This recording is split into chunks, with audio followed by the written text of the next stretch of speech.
Hello friends and welcome to Shared and Smiles. I'm Alyssa. Today spring is definitely in the air. It's a lot warmer, which is messing around with my hair. It's also why I don't have makeup on because it would probably just melt right off at this point.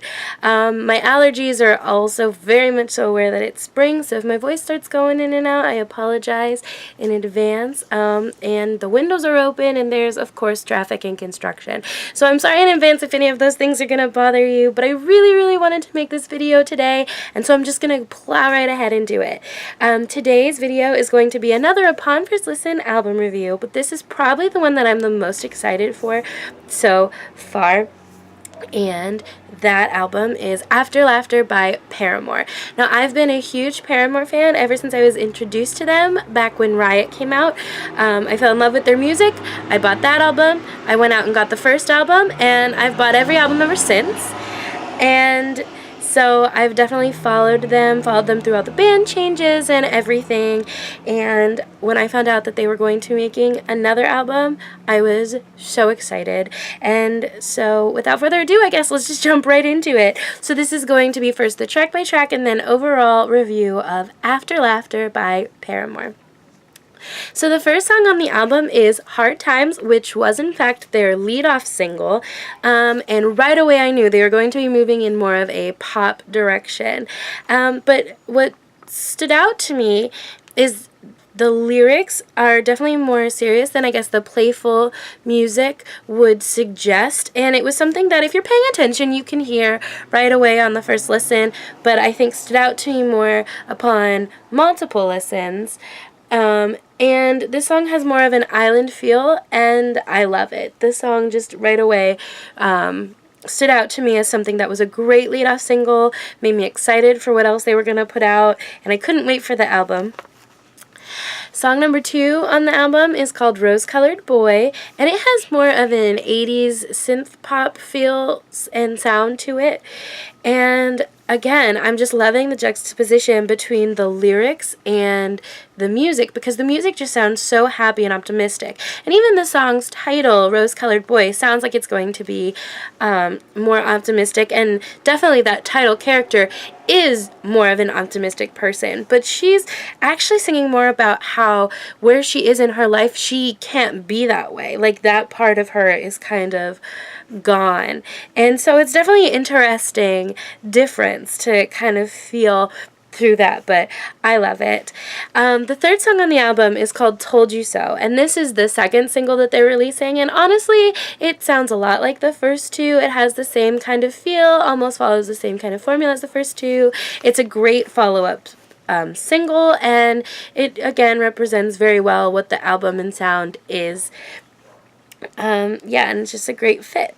So song number 4 is called Forgiveness, and when I was listening to it, I wrote down that it was my favorite so far. It automatically, there was something about it that I definitely grasped onto. It still sticks with the island and more 80s sound, and it also follows with the juxtaposition kind of thing as well. However, the overall vibe of the song seems a little bit more mellow somehow, which I guess if you know me, then it makes sense as to why this would be the one that I would kind of gravitate towards. And the song's about not being able to give someone the forgiveness that they're kind of asking for, just not being there yet, not being able to supply that. And it does a really good job of kind of exploring those emotions and those feels. Song number 5 is called Fake Happy, and right away I loved the intro to this is just voice and guitar, which is kind of the first departure that we've seen from this new style, I guess. It still fits in with the style, but it's just, you know, doing something a little bit different.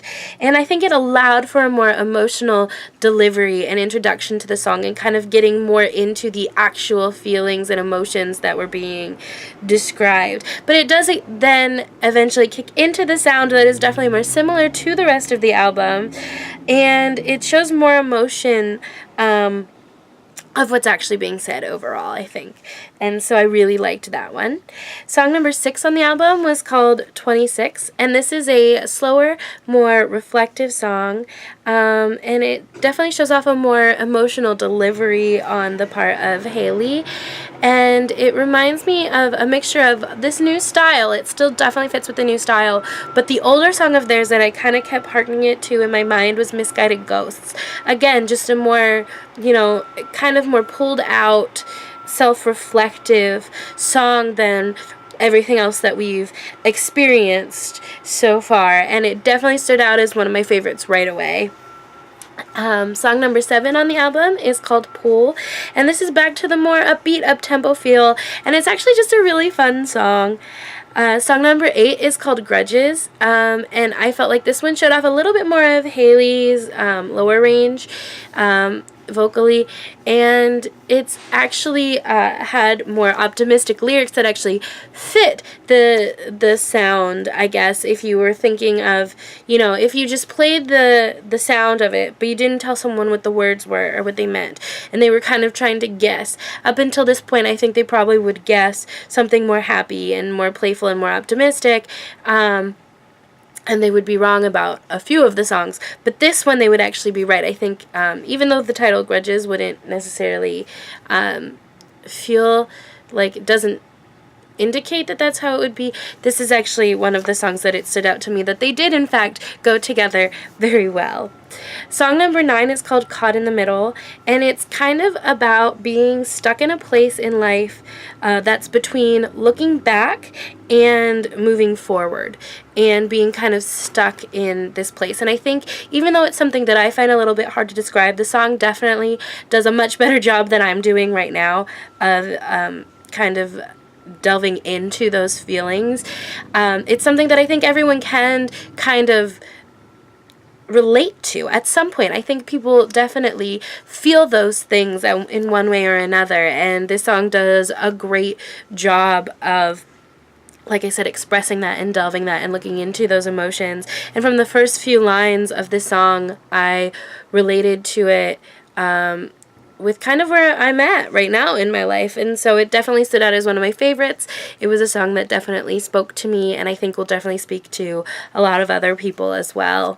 Song number 10 is called Idol Worship, kind of playing with the two different words, idol, and the different meanings behind the two of them, and it kind of talks about the issues with celebrity worship and how you will inevitably be disappointed because no one's perfect. And it was a good song. There are these laws that come in, and I'm not the biggest fan of them. I don't know, something about them. They just the song didn't seem to need them to me. They didn't add anything to it, but it was still a good song. So I mean, it's a little thing, I guess, to harp on overall, but yeah, so those are my feelings on Idol Worship. Song number 11 was called No Friend. I am a little irritated with myself for not writing down the name, and I'm blanking on it right now. But it's more of like an instrumental, but there's a male speaking throughout the whole thing. And I don't remember his name, but I'm going to write it down in the description below, because gotta give credit where credit's due.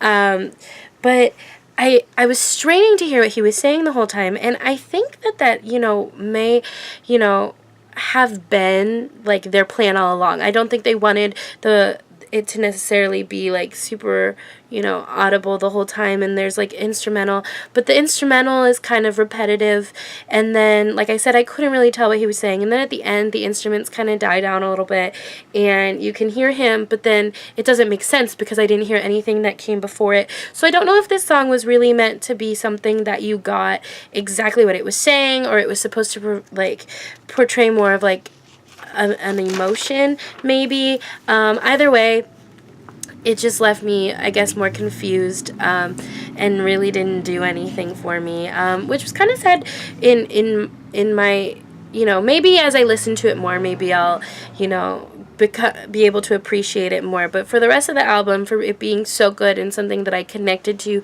so much right away, this song just kind of, it was just kind of there. It wasn't that it was bad, it just was there and didn't do anything for me. Song number 12 is called Tell Me How, and it's definitely it's a slow song. It's the last song on the album. They end with like more of a ballad, which with everything before it, you would think maybe it would feel like it doesn't belong, but it doesn't. It actually feels like a perfect ending to the rest of the experience, and it ties it all together, and it all goes together still, and I really enjoyed it. A, because it was a slower song, and B, because it did seem to kind of end it in kind of a perfect way. So my overall, I would actually give this album a 4.5 out of 5 stars. If you are a Paramore fan who loved their more rock sound and on their last album we're still looking for that, then no, this album is probably not for you. But I personally loved it. If you like the lead single, then I definitely think you need to check out the rest of it. If you like a more pop feel, then I think you'll definitely should check it out. And as someone who has followed them, technically from their second album, but gone back to their old stuff and kind of listened to the whole thing, if you listen to it from the beginning to end, knowing all the different changes that they went through and everything, you can still kind of hear, though, it actually makes sense. If you listen the progression of their music and where they went with it and the different sounds that they had at any given point, this is not out of nowhere. This actually makes a lot of sense where it falls in their discography. And so I'm a big fan of it. I liked it a lot. Also, with this album in particular, I felt like if you listen to it from beginning to end, it almost seems to tell its own story. Now, these upon first listen album reviews, I try not to do a lot of background information. I want it to be just what I hear in the moment and how I feel, and then kind of convey that to you.